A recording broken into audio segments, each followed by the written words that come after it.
Okay, so today let's talk about the useful Android tricks you can try.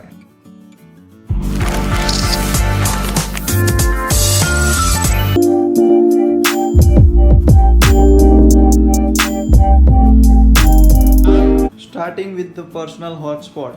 We all are using this, right? There is a feature called automatically turn off personal hotspot in most of the Android phones, by which you can automatically turn off the personal hotspot after few minutes of no usage or when no devices are connected.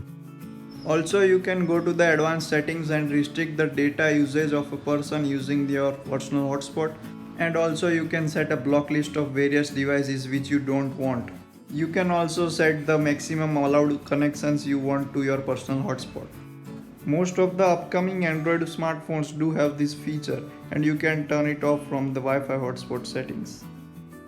The next feature is the set Spotify alarms, in which you can set your alarms of any song you want from the Spotify music app or also from the YouTube music app. But YouTube music app requires a premium version.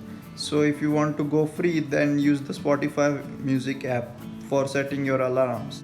So by going in your alarm section and alarm sound, you can see the Spotify section and you can choose between various songs or anything which wakes you up. Adding to it, also you can search for your favorite song and set those for your alarm ringtone. So do try out this feature and do let me know the experience you had using this feature. Just a reminder, if you have not subscribed to my YouTube channel, then do hit that subscribe button. The next one is the confidential mails in Gmail, and you can send a confidential mail to anyone you want by just going to the options and clicking the confidential mode in the compose menu. And also you can set expiry date from when you want to disable this mail, and also you can set a password by which the user will require a password to open this mail. So as soon as you select the confidential mode, a message will appear like content expires on this date, which is selected by the user. So by this way you can send your important documents and addresses or anything personal information you want, and it will expire after the date you entered. So let me send a mail and show you how it works. So as of now I am sending this as a mail in confidential mode, and as you can see, the mail received by the other user says that this mail will expire after this date, and you can also not copy or forward or download this mail. The next one is the video stabilization in Google Photos, which you might be knowing about. So select a video you want to stabilize and go to the edit menu, and there you will see an option like stabilize the video.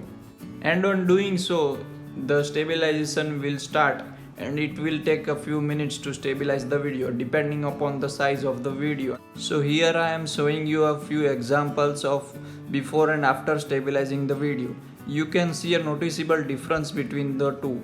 So if you want to stabilize the video at the same moment and you don't have a laptop or any software to stabilize, then this is useful to stabilize the video, and you can do it anywhere.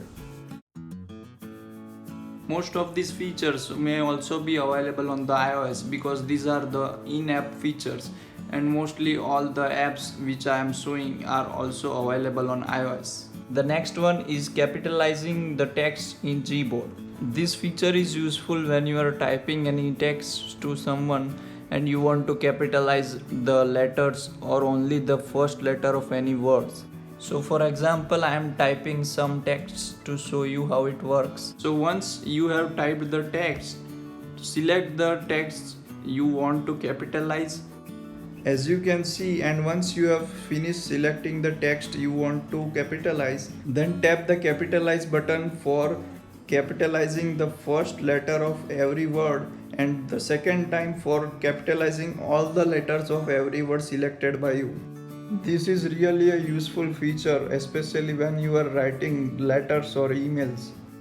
Another useful feature in the Google keyboard is its clipboard, which is useful for copy and paste any text you want, and which can also ping your important documents. So as you can see, you can open the clipboard from the Google board, and you can save various links and important documents. Once you have copied something, it will be in the clipboard only, and if you want to use it frequent, then you can also pin it in the clipboard like this. So by doing so, it will be pinned in the clipboard and you can use it anytime you want, and also paste it anywhere you like. The last feature is all about deleting multiple apps in the Play Store, and you can delete several apps at a time in the Play Store. This is how you delete generally, right? Deleting one app and then another and then another, like that. But the new Play Store provides you to delete various apps at a time, and you can go into your My Apps and Games, and you can go to storage, and there is a list of various apps you have installed, and you can tick all the apps you want to remove. Like as you can see, I have ticked one or two apps which I want to remove, and they will show the MBs which will be freed after the removal of those apps. And now just tap the free up button and all the apps which you have ticked will be removed. And it is a easy way to delete multiple apps at a time rather than deleting one by one. So that's it for now. Hope you liked the video. If you did, then do subscribe the channel, and hope to see you in the next video. Thanks for watching.